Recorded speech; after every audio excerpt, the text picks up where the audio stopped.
What's up, Crumbleheads? I'm Devon Porter, the author of After the Crumble, which will be released in fall 2014.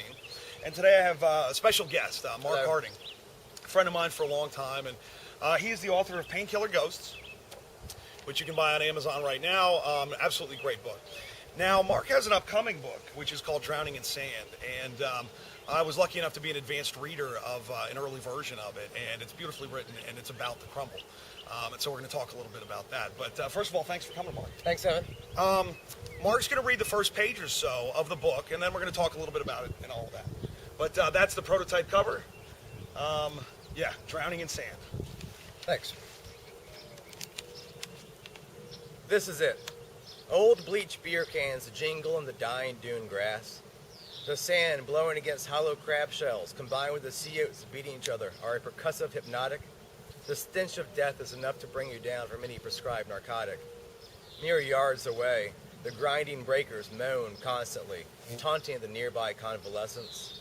The wind thrashes through vacant oceanfront dwellings and makes a mournful sound, not unlike members of a pod searching for their beached brethren. The shoals.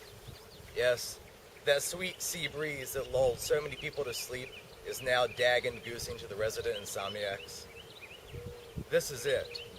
Plastics overstay their welcome and are scattered by the ghastly gales, blowing in from the trash line to be tangled briefly among the sparse vegetation, then blowing back out to float on top of the overdosed tides. The gulls hang overhead, watching constantly, screeching like an injured child. There's the occasional aggressive wasp, so watch out, but mostly it's just the gulls besides the dwindling people, the convalescents. Welcome to the shoals. There was no welcome station to embrace him when he got here. There is no reason for tourists to visit, no desire to come to the shore anymore. He's talking to himself and getting sand in his teeth from the rank winds. His tongue will feel swollen shortly. It will feel covered in an ashy film from the dirty wind momentarily. Soon. Now. When the sun rises, the first thing it shines on is the floating junk. The omnipresent trash line just past the breakers from the derelict houses, just the discarded medical devices, the beached dolphins, sicky shoals. He's gotten used to talking to himself and almost accustomed to the grinding of the sand in his mouth, which accompanies all of his bloated words. Yes, this is it. There are no surfers here anymore, not even when the storms roll in great waves, as no one wants to surf the trash. The lifeguard stands are rotting where they were deserted.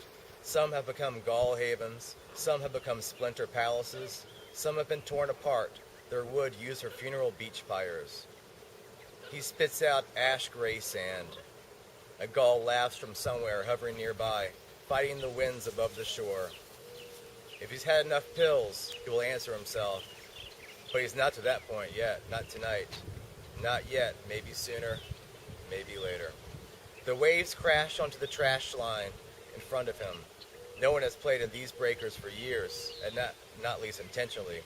A body is found occasionally crashing in and washing out and crashing in and washing out over and over and over. Oh, man. Thank you, Just at the beginning to Drowning in Sand. Yeah, that's what, the first page and a half? First page and a half. There are a few hundred pages in here. Unbelievable. So, there's a couple of things. One, this is Shiver. Her real name is Princess, but for those of you who've been reading the first few chapters, say hello to Shiver. And secondly, before I forget, the Drowning in Sand page you can link to from the After the Crumble page, but just look for Drowning in Sand, and he's got a Facebook page set up for that. It's also a page for Painkiller Ghosts. Right, and that one you'll be able to link to that from mine too. I posted it a couple of times. But, you, first of all, beautifully written. I love the way that you use the words, but what you're describing is something that you believe the future is going to look like. So tell us a little bit about the world that Drowning in Sand takes place in. Drowning in Sand takes place in a very dirty world. It is an environmental disaster happening currently or during the book. It isn't necessarily just rising seas, but it is just completely polluted seas. It is, mass, sea life die-offs. It's just trash floating is coming in and surrounds it. It's just a nasty ocean. Right, and you have a couple of the barges that have actually caught fire. Yeah, and they're just out there simmering with rats catching fire and reproducing, and and they're out there, and there's some barges that have been liberated from land afloat. Right. There's also a bit of a economic disaster going on at the same time. The eastern seashore is basically, no one wants to go there. It's touched so bad. It's been touched by the trash so bad. And the premise is that the government actually moves a lot of people to the seashore. Right. And it happens to be like a seaside convalescent. Right, right, and if you guys, if you saw that he showed you the cover, maybe hold it up again. This is actually based on a real picture that Mark took. He spent some time down on the eastern shore, or not the eastern shore. It takes place in the Outer Banks, kind of. Right. So this is based on a picture from the Outer Banks. A lot of people don't know, but a lot of those beautiful seaside homes that were built along the shore on the Outer Banks are now crumbling, and they look like that. And so the beautiful cover art is based on that. And of course, like a lot of what we talk about with the crumble, it's something that we can see already. What we believe the future is going to look like, we can see it starting. And I read the other day that in a lot of these fancy beaches, these nice resort places like Cancun and places like that, they actually have a staff that goes out in the morning and cleans the beach. Right. So, and all the tourists think that this beautiful, pristine beach. What they don't know is that at 5 a.m., there's 8 guys out there picking up trash and nets and just all kind of terrible trash out of the ocean. The ocean at this point today is absolutely filled with trash already. And of course, we're looking at the future thinking, okay, if we extrapolate how that's going, what's that going to look like 15, 20 years from now? I believe that when I started writing the Drowning in the Sand, one of the books I was reading at the time was What We Leave Behind by Derek Jensen, who is a great environmental writer. Right. And it is about waste and trash. Right.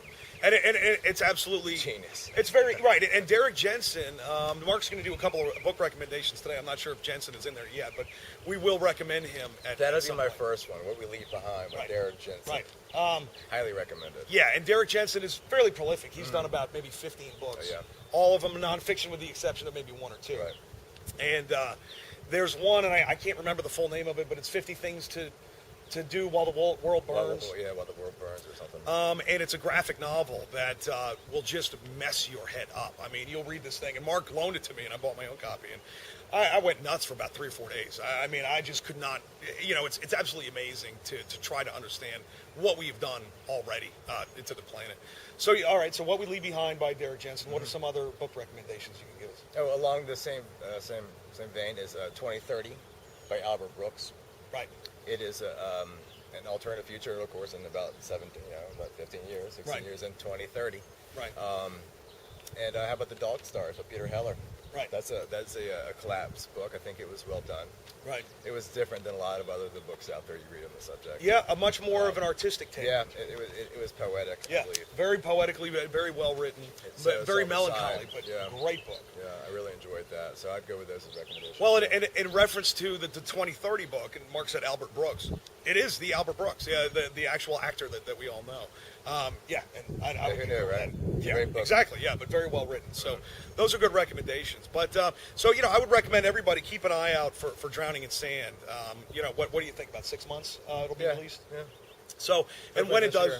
Yeah, when it does, I'll post it on the Crumblehead page or the After the Crumble page and all that good stuff. But thanks very much, Mark, first of all. Thanks, Devin. And thank you very much, Crumbleheads. Have a great day. See y'all soon.